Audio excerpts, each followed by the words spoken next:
समस्त को आज क्लास को स्वागत। मु श्रवण सर स्वागत करुच्ची मोर यूट्यूब चैनल ऑनलाइन टीचर रे।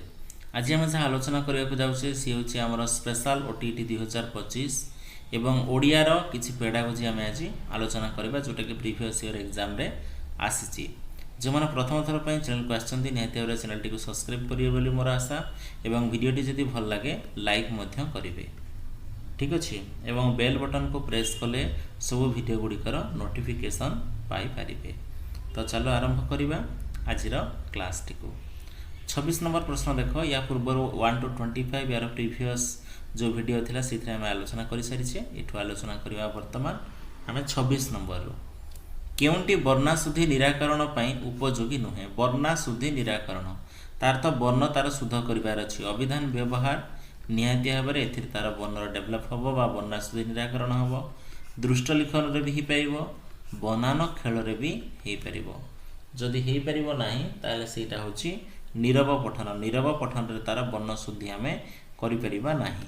वर्णशुद्धि करिया पे अभिधान व्यवहार करिया दरकार दृष्ट लिखन लिखिबा दरकार एवं बनान खेल कले मध्य वर्णाशुद्धि निराकरण हो पार।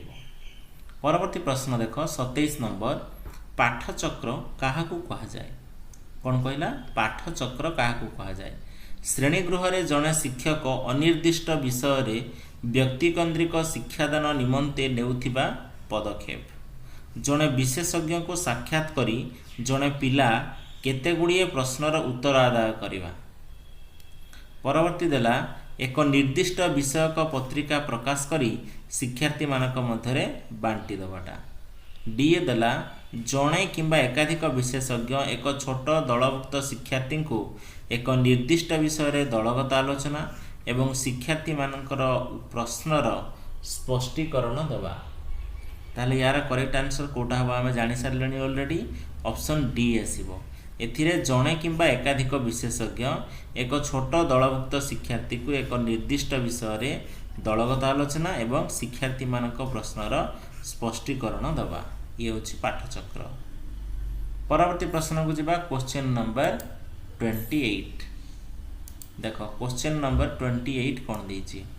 28 देला क्यों पद्धति द्वारा प्रसंग निहित भाव द्वारा बुझिबा पई विद्यार्थी माने समर्थ हुअन्ति। प्रसंग रे कौन देछि बा क्यों जिंस तार भाव और धारा कौन रही जानिबा पई तांको कोटा सहायक होता है। नीरव पठन कले ना सरव पठन ना द्रुत पठन ना उच्च पठन। तो 28 जो करेक्ट आंसर आसीबो सी हम नीरव पठन। नीरव पठन बा साइलेंट रीडिंग जदि से करेंगे ताहले से प्रसंग रे कौन कहिछि से जानिबारे समर्थ हेबे। परवर्ती देछि व्याकरण पढ़ाइबा पई निम्नलिखित प्रणाली मानक मध्यरु केउंटी सर्वोत्तम। देख व्याकरण में जेतेबेले पढ़ेबा सेतेबेले कोटा सर्वोत्तम होबा। सूत्र को प्रथमे मुखस्थ करिया पई पिलांकु कहिबा बही धरी सूत्र गुड़िक बुझेबा। प्रथमे सूत्र को मुखस्थ करिबा परे विविध उदाहरण दे बुझेबा। उदाहरण और विश्लेषण माध्यम सूत्र रे उपनीत हेबा। 2015 रे आसीथिला क्वेश्चन बहुत भल क्वेश्चन। यार जो करेक्ट आंसर आसीबो ऑप्शन डी। आम उदाहरण और विश्लेषण माध्यम सूत्र बुझा।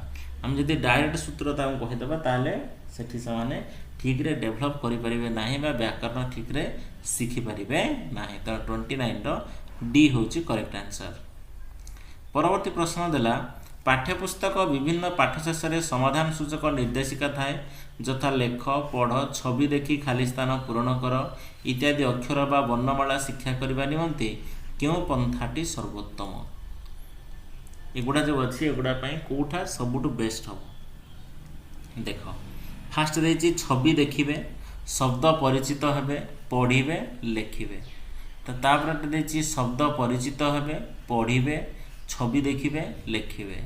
प्रथमे लिखिबे शब्द परिचित हेबे छवि देखिबे पढ़िबे पढ़िबे छवि देखिबे लिखिबे तापर शब्द परिचित हेबे। जदि ए भलिया आमे सिचुएशन तैयारी करूछे एठी से कौन कहिछि क्यों पंथाटी सर्वोत्तम एटा जानिबा पई। तो 30 नंबर रो जो आंसर आम जदि एठी देखिबा प्रथमे से छवि देखिबे देखिबे प्रथम द्वितीय श्रेणी रे प्रथम रे कौन अछि ना छवि देखिबाटा। तेणु प्रथम रे होछि छवि देखिबे द्वितीय रे शब्द सहित परिचित हेबो तृतीय रे ताकू पढ़िबे तापर जाइंकी लिखिबे। एटी प्रथम शब्द परिचित देछि एटा भूल लेखिबाटा प्रथम रु केबे भी होबो नै आउ पढ़िबाटा भी प्रथम रु होबो नै प्रथमे छवि देखिबे छवि देखि कहिबे ठीक अछि। परवर्ती प्रश्न को जिबा 31 उच्च पठनर केउंटी अंतराय उच्च पठनर शुद्ध उच्चारण विराम चिन्ह संपर्क धारणा स्पष्ट अभिव्यक्ति मानसिक एकाग्रता उच्च पठनर केउंटी अंतराय में अलगा कोटा देख उच्च पठन कथा से कही तो ये जो करेक्ट आंसर आसीबो शुद्ध उच्चारण हो पार स्पष्ट अभिव्यक्ति भी रहिबो विराम चिन्ह संपर्क धारणा मानसिक एकाग्रता जो एटा तार अंतराय। परवर्ती देखिबा 32 नंबर व्याकरण शिक्षादान निमंते क्यों प्रणाली सर्वोत्तम एठी भी से व्याकरण शिक्षा उपर देला आउ तार उत्तर से सेम हम उदाहरण और विश्लेषण माध्यम सूत्र रे उपनीत हेबे रिपीट हिच क्वेश्चन। परवर्ती क्वेश्चन देला केउंटी व्यवहारिक व्याकरणर लक्षण व्यवहारिक व्याकरणर लक्षण कौन प्रयोगात्मक विश्लेषणात्मक आनंददायक गुणात्मक तो व्यवहारिक वाक्य व्याकरण को जदि आम देखा यार करेक्ट आंसर हम प्रयोगात्मक फंक्शनल ग्रामरटा आमर कौन ही थाए ना जोटा आम व्यवहार कर व्याकरण से प्रयोग कर तेणु प्रयोगात्मक। 34 नंबर पाठ्य विषय को बुझा निमंते केउंटी सहायक पाठ्य विषय को जब बुझुचे सरव पठन द्रुत पठन नीरव पठन सामूहिक पठन यहाँ भी पूरा सहज प्रश्न ऑप्शन बी 34 रो बी हम करेक्ट आंसर।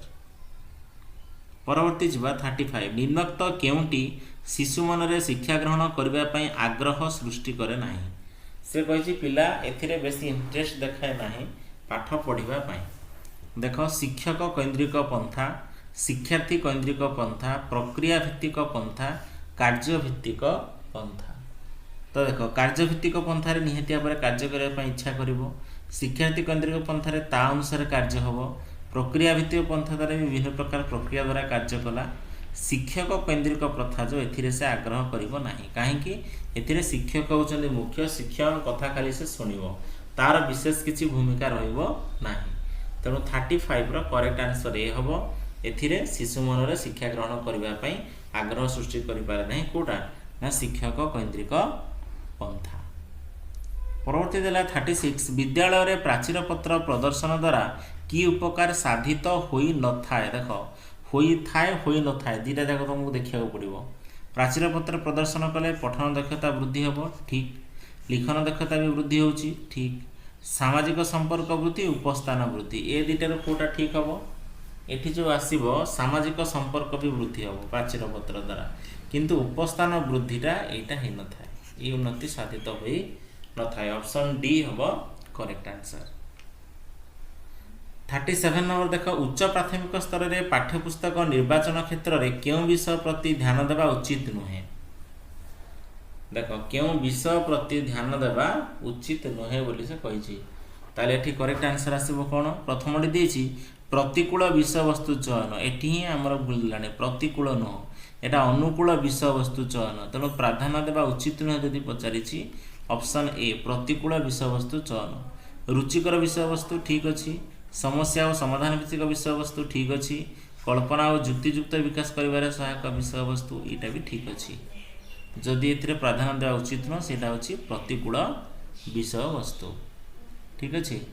परवर्ती जावा 38 नंबर पाठ्य योजनार मुख्य लक्ष्यटी कौन पाठ्य योजनार मुख्य लक्ष्य केवल प्रश्नोत्तर कार्यक्रम परिचालना करने श्रेणीगृह में श्रृंखला रक्षा करने प्रसंग उपस्थापन गठनात्मक मूल्यांकन और लब्ध ज्ञान परीक्षा करने पाठ्य विषय वस्तु कलापटारे लिखा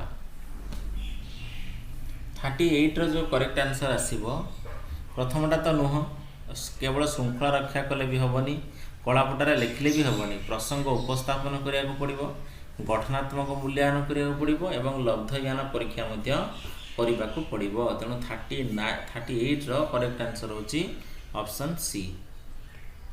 तापर 39 नंबर को जीवा ग्राम एक नलकूप स्थापना निमंते बीडीओ को एक दरखास्त लेख यह क्यों प्रकार पत्रर अंतर्गत औपचारिक निमंत्रण अनौपचारिक वाणिज्यिक देख निमंत्रण पत्र नुहे ये आम बाहागर कार्ड दौने वाणिज्यिक भी नुहे कौन से जिनपतर मगा जाऊनी जेहेतु आम बीडीओ पाखक लिखुचे तेणु अनौपचारिक भी नुहे तेणु यहाँ हम औपचारिक फॉर्माल लेटर ओके ए हम 39 रो करेक्ट आंसर।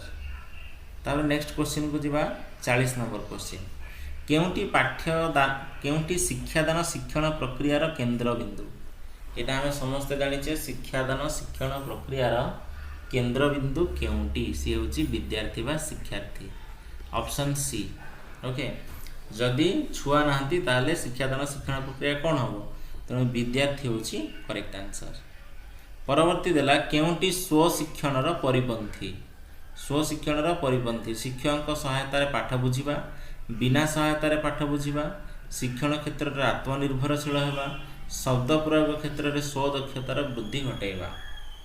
तो ये चार्टा ऑप्शन को जब भल भाव देखा शिक्षण स्वशिक्षण कथा कही, तेणु शिक्षक सहायतार पाठ बुझा यहाँ तार परिपंथी हम। ठीक अच्छे। नेक्स्ट जी आम 42 नंबर। केउंटी गद्य शिक्षादानर उद्देश्य नुहे। गद्य शिक्षादानर उद्देश्य कोटा नुहे बोली से कही। श्रवण लिखन पठन दक्षतार अभिवृद्धि। अभिवृद्धि घटुची कि नहीं, घटुची। भाषार प्रयोग विधि संपर्क में धारणा प्राप्ति ये भी पाउची। चिंता शक्ति जुक्ति शक्तिर अभिवृद्धि न घटिबा। देख चिंता शक्ति जुक्ति शक्तिर अभिवृद्धि घटिबा न घटिबा नुह। व्यापक पठन पर आग्रह सृष्टि। ठीक अच्छे। ताले गद्य शिक्षादान उद्देश्य नुहे कही। ऑप्शन सी हम। एटा हवा कथा चिंता शक्ति और जुक्ति शक्तिर अभिवृद्धि घटिबा जदि लिखि था ताहले उद्देश्य न घटिबा कही, तेणु यहाँ उद्देश्य नुहे। परवर्ती प्रश्न को जीवा 43। केउंटी उत्तम पत्रर लक्षण नुहे। विनम्र भाव में लिखा, संबोधन व भद्रशिष्ट हवा, भाषा कोमल हवा, जेकोसी शैली प्रयोग करवा। उत्तम पत्र रे आमे जेकोसी शैली प्रयोग करिपरिबा नाही। ओके, तेणु ऑप्शन डी हम यार करेक्ट आंसर, जोटा कि उत्तम पत्र लक्षण नुहे। तापर जीवा 44 नंबर। केउंटी सृजनात्मक लिखनर अंतर्भुक्त नुहे। चित्र देखि गप लिखा, गोटे नामकरण को नहीं कविता लिखा, केतोटी असंपर्कित शब्द को नहीं अनुच्छेद लिखा, मुखस्थ कर कविताटी लिखा। तो ये जदि सृजनात्मक लिखन कथा कह, चित्र देखि गप लिखा, जी जेकोसी गप लिखिपर चित्रटी को देखिकी, तेणु डाइभर्जेंट थिंकिंग आसो। नामकरण को लेकिन भी कविता अलग अलग हो, असंपर्कित शब्द को भी से अनुच्छेद लिख, ये भी तार सृजनात्मक लिखन विकास हो। किंतु ऑप्शन डी जो देछि जहाँ से मुखस्थ करके आसीथिबो सेटा ही जदि सी लिखुची ताहले आमे सेटा को कौन करबा, केबे हेले सृजनात्मक लिखन रे जीव नाही। परवर्ती देछि केउंटी वर्णाशुद्धि निराकरणर उपाय नुहे। उच्च पठन, श्रुत लिखन, बनान खेल, अभिधान व्यवहार, एटा भी रिपीट हैला। एटा कौन हम, उच्च पठन वर्णाशुद्धि निराकरणर उपाय नुहे। बनान खेल हो पार, अभिधान व्यवहार हो पार, श्रुत लिखन भी हो पार। परवर्ती प्रश्न देला व्यापक पठनर लक्ष्य कौन। व्यापक पठन नूतन व क्लिष्ट शब्द परिचिति, भाषागत कौशल हासिल, आनंद प्राप्ति, व्याकरण ज्ञानर अभिवृद्धि। देख तात्विक पठन और व्यापक पठन विषय जब देखा, तात्विकटा पूरा तार भाव जहाँ देती भल भाव पढ़ा पड़े, कि व्यापक पठन गोटे ओभरऑलटा जोटा। तेणु 46 करेक्ट आंसर हम आनंद प्राप्ति आम साधारणतः पढ़ी था। परवर्ती देला 47। केउंटी व्याकरण शिक्षादान उद्देश्य नुहे। पिला माने मनर भावना को शुद्ध भाव में कहीपर, यहाँ उद्देश्य। कल्पना और चिंता शक्तिर विकास साधन करें, ये भी उद्देश्य। शब्द गठन और वाक्य गठनर कौशल शिक्षा करेंगे, ये भी उद्देश्य। मनर भावना को निर्भुल भाव में लेखार प्रकाश करें, ये भी उद्देश्य। ताहले उद्देश्य नुहे कोटा हम,